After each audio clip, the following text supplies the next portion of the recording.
Want to hear from the folks at Fly High, the airport in our county here in Lexington. I'll have Rick come on up. Rick Phillips, I think you're involved with them. And I'm going to let you kind of introduce our guests, or however you want to do this while you're doing that. Well, let me just switch over real quick and pull up y'all's presentation. All right, Rick, take it away. Thank you, sir. It's down there. Sides of the light. Perfect. Right. Yep. So guys, you're in luck too. I'm just coming off of knee replacement surgery, so I can't stand up and talk very long. You'd be happy to hear that. Only quite long-winded. The other thing with Fly High that we'll talk about today doesn't really mean fly high.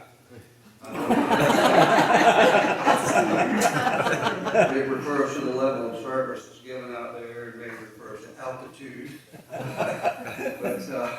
But any sort of relaxation.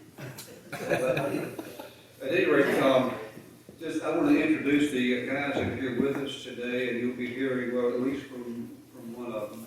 First, Mary Elena Baldwin, who is our Director of Marketing out of the airport. Carl Vanderlinden. Carl is our airport manager, and Jack Robertson is the manager of Fly High. And these guys are so responsible for what's happened at the airport in the last few years. I've been on the airport board. I'm sharing it this year, and last year too. But I've been on the board when I come off of it, January, February, whatever it is, it'll end a 14-year run. I think that might be a record for longevity on that board. But it's something that I enjoy doing, and I believe is what the airport represents in our county. I've been a pilot 45 years, and so I'm keenly interested in aviation, of course. At our airport, and just if I can, Lord, if I just put my glasses on, I can see it. No, I didn't. It's changing on the board. You got it, it's right there. Sorry. I know, it's complicated. Yeah, I didn't know it was going to be a challenge. But just a little bit of history on what's happened out at our airport. It was 1958. It was founded by it was a family grass strip, and I can't read those things coming across very much, but you can see easily coming across. In 1987, that planning for the actual airport happened, and the city took it over, leased it.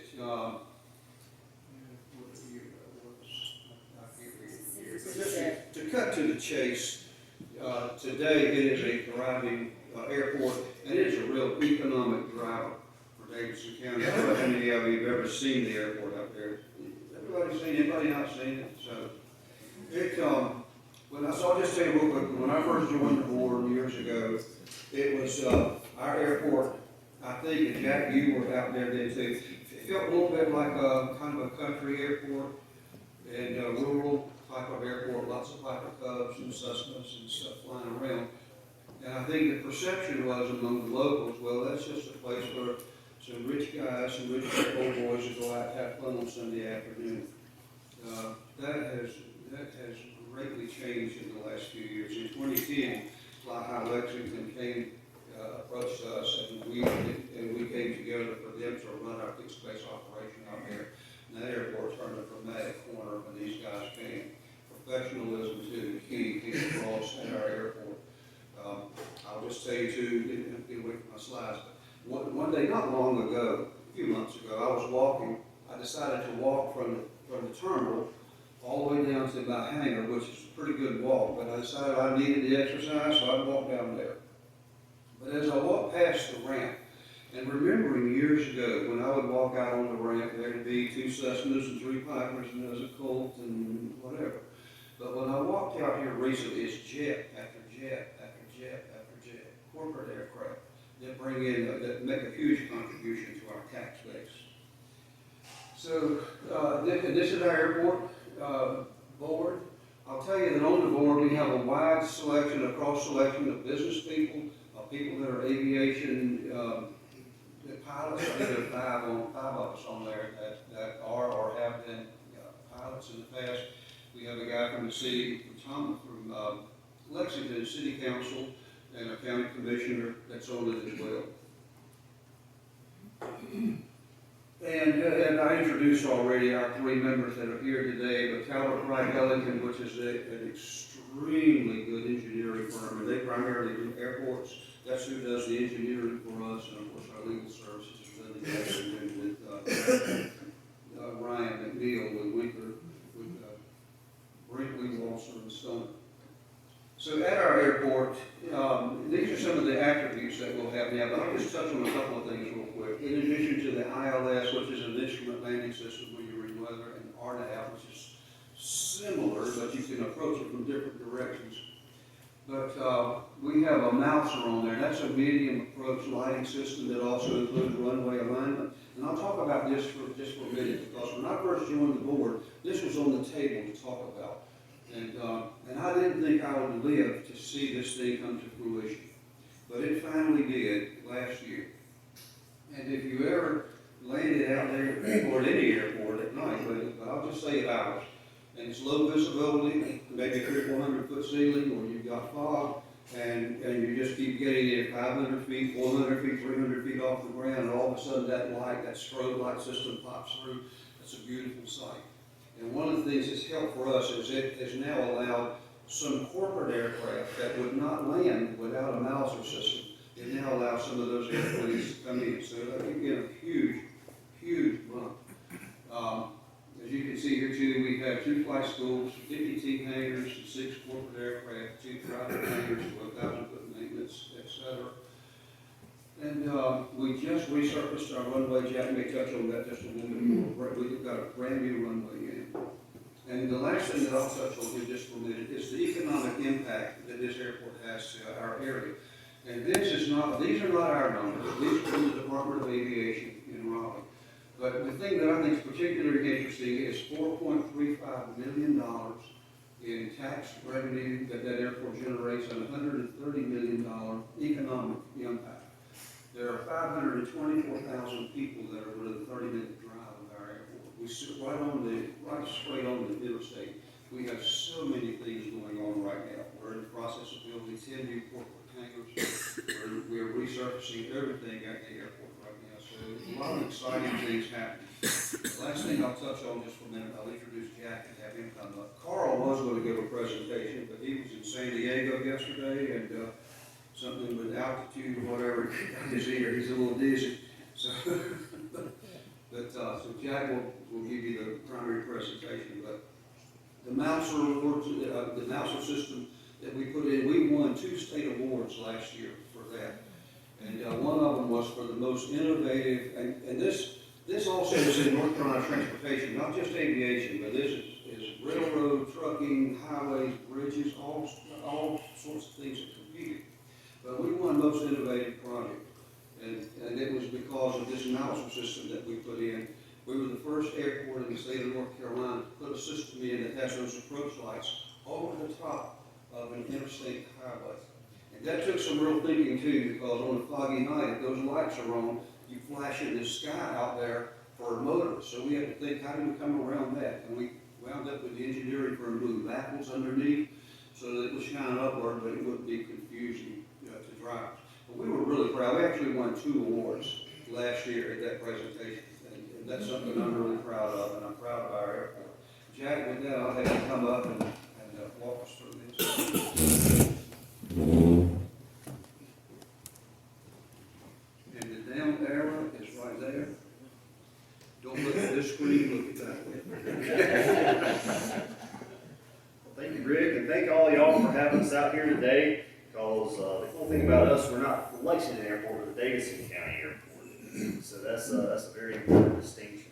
And interestingly enough, I don't know if Rick posted on it yet, but the airport has recently de-annexed from the city limits of Lexington to help drive down the property tax rates that people have to handle at the airport.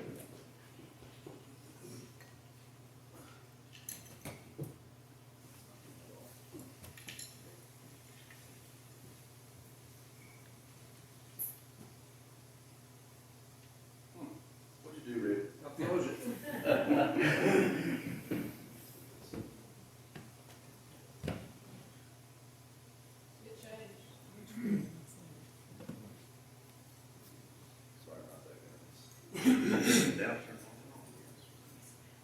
That's totally my life of technology. Now. Thanks, sir. This is an image of our crew. Our hiring philosophy is aviators serving aviators. So, whenever aircraft arrive and the techs that serve them, they speak the same language. Most of our crew here, just everybody in there has either gotten their start in aviation, and we want to hire students, or we kind of catch them at the end of it. So we have a retired airline pilot with us. We have military veterans, Navy and Air Force and Army. And the last three images on the screen there, those are actually Carl and Maryland's children. So the next future flying highlights, the next generation. So this is a image that we came up, kind of highlighting the location of the Davidson County Airport within North Carolina. A pretty centralized location. It shows our distances from a lot of the major centers around the state, between Bloomington, Asheville, Charlotte. We're smack dab between Charlotte and Greensboro. And this is a cool map. This is actual data compiled from the state.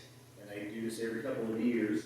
And it shows how far reach the airport has, both nationally and internationally.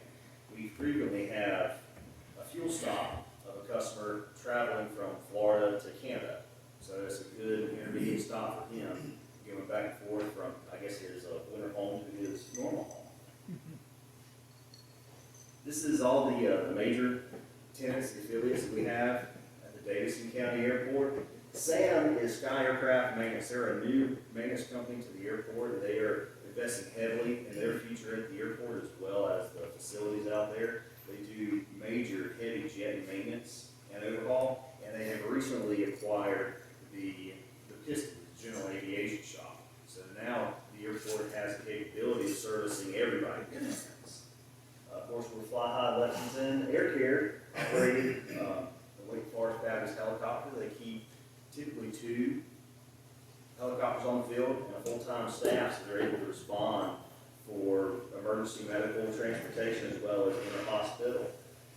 Elite Flight Academy, they, along with Davidson Flight Academy, are 2 fairly new flight schools. Elite has a fleet of Pipers, so they have low winds covered, and then Davidson has a fleet of Cessnas, so they kind of have the high winds covered. A lot of our staff, if someone calls looking for a flight school in the area, they say, well, do you want a low wing or a high wing? Because we have options for you. And then, of course, RCR has a major tenant at the airport. Like Rick mentioned, this is the picture of that Mauser system that spans I-85. So if y'all ever happen to find yourself going south on I-85, you might notice that system, especially if you're on the north. Coming back north, you can really see the lights if they're activated. And it's a kind of an impressive sight. I wish we had a video. One of our board members recently arrived, I think it was on Sunday, he flew back in very low weather, and he had a video, he saw the Mauser, and that helped him with his landing sequence. As Rick mentioned earlier, we are currently in, I guess we're about halfway through now, the total pavement re-strengthening and repaving process. The runway's completely done. They're doing the taxiway in segments right now. Then after that, they're going to do all the parking pads. This image was taken from an event 3 years ago. I wish I could say this was an everyday occurrence, but it's definitely an exciting event when we have that many aircraft posted at the airport at one time. And it was, as was mentioned, Sky Aircraft Maintenance. This is their hangar that they operate out of. And you see all the jets. They are the type of jet is called a beach jet, and they specialize in those. That hangar used to be a community hangar, just a group storage. And then they moved in looking for a home, and we were able to convince them that Lexington was the place to be, and they are a major employer on the field. So here's a few other things that we have on the list y'all can read there. I mentioned the Elite Flight Academy and Davidson Flight Academy. We have, as Rick mentioned, hangar projects in development right now. We have 4 entities who were interested interested in the hangars, are not even built yet, the site prep is done to come there, but we have space to build an additional floor.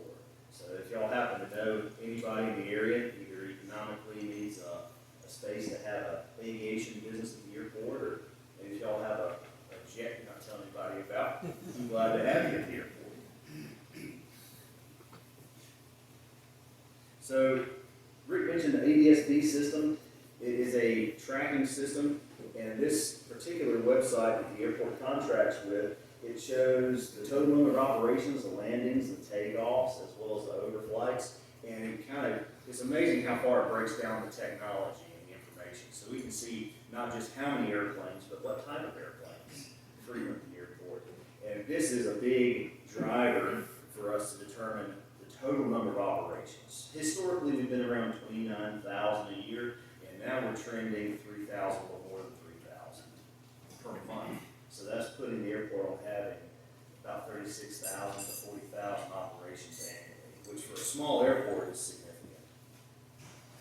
The blue and yellow site on the center screen is the middle site. So that's the hangar project, which is currently in development right now. The site prep is done. They're wrapping that up now. The other red and blue long hangars there, those are future T hangars, so individual storage spaces for aircraft. That's on the future, so go there. And then the north side, that will be, there's a private business that's expanding out there, the Sky Aircraft Maintenance. That will be their eventual campus on the airport.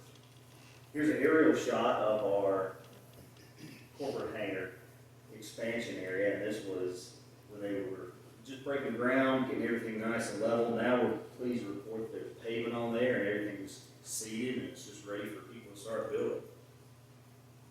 Again, this is another image of what those hangars will look like when they are completed. Very large shared taxi and ramp space there.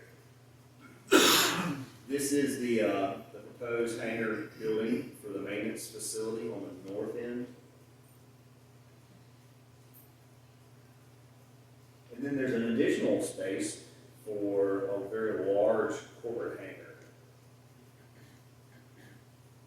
One of the big things that we like to do at Fly High Lexington and the Davidson County Airport is partner with communities and schools of Lexington and Davidson County. And every year we host them and they put on an event called Big Toy Day. And that is been a very major draw, an open house for the airport. So we let everybody come in. I think a couple years ago we had 3,000, a little over 3,000 people come through. Last year was also a very good year coming in. So if any of y'all are affiliated with that, it's always the last Saturday in August. So this year is the 27th. We do free flights for kids ages 8 to 17. That's sponsored by the EAA. And in addition, the big toys come from mostly heavy machinery. And then, of course, also the aircraft. We had a hot air balloon one year, and it's always been a good event for the community and part of the community outreach that we do at the airport. And that concludes our presentation. Do y'all have any questions? Did I miss anything? Oh yes, the new airport name. That's a very recent addition that for years it was just the Davidson County Airport, and the airport authority voted and unanimously approved the change and add executive in that, just to show what the airport is doing with the new runway, new facilities out there. We're trying to enhance the airport and the county's positioning. So if aircraft pilots and operators want to move in, they see the executive airport. It's not just the old flying club airport that used to be 20 years ago. It's really come a long way, thanks in no small part to the airport authority and Rick Phillips out there. We do also have a couple of handouts. If anyone's interested, the North Carolina State of Aviation, they do an economic impact every 2 years. We have just a few of those. And then recently, the airport did a strategic plan. And it shows just a little breakdown of the goals and the future of what the airport does. See myself, Rick, or Carl or Mary Elena if y'all would like any of those. And with that, we thank y'all again for having us today.